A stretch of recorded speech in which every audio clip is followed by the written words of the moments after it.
পাহাড়ে গিয়ে খুব বাঁচা বেঁচে গেছি আমি। দেখতে থাকো ভিডিওটা। পাহাড় আমাদের কাছে খুবই একটা স্বপ্নের জায়গা। আমরা গেছিলাম সেদিন ঋষিকেশে বিকেলটা একটু পাহাড় ঘুরতে, তো সবারই ভালো লেগেছে। আমরা অনেকজনই গেছিলাম, 7-8টা ফ্যামিলি মিলে, তো প্রচুর এনজয় করছি। দেখো ভিউটা কত সুন্দর ভিউ, বাস পাহাড়ে এই মজাটা আর ভিউটা পাওয়া যায় বাস। আচ্ছা, তোমরা জিজ্ঞাসাই করো না তোমরা কারা কারা ঋষিকেশ ঘুরতে এসছো, আমাকে অবশ্যই করে জানাবে। আর পাহাড় সাফারি কারা কারা করেছো আমাকেও জানাবে। না না,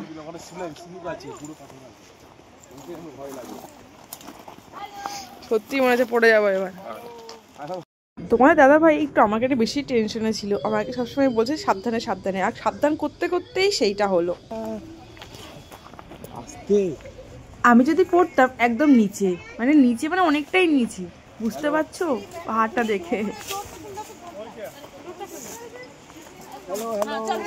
হ্যালো, তোমাদের সবাই কেমন লাগছে আমাদের ভিডিও, আমাদের ট্যুরে সবকিছু জানাবে কমেন্ট করে অবশ্যই। সাবস্ক্রাইবটা সবাই করবে। बड़ी खतरनाक जगह है भाई, सच्ची में भाई खतरनाक।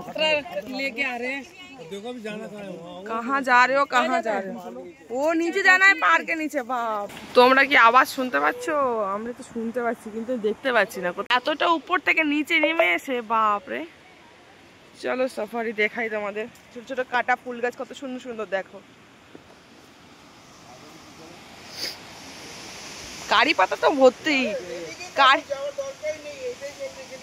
ও মাই গড, এত কষ্ট করে সে দেখো, দেখো কি জিনিস, ঝর্ণা। হ্যাঁ এক্স্যাক্টলি এক্স্যাক্টলি, আমি ওই জন্যই পড়েছিলাম, এত আমি জানতাম এটাই হবে। ওই যে এতটা উপর থেকে এসে এবার দেখো কত সুন্দর একটা ভিউ আর ঝর্ণা।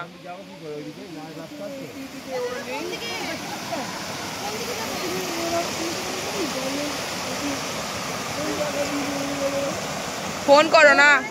আমাদের পাহাড় সাফারি তোমাদের কেমন লাগলো অবশ্যই কমেন্ট করে জানাবে। এত কষ্ট করে ভিডিও বানায়, প্লিজ তোমরা একটু আমাকে সাপোর্ট করো, পাশে থেকো।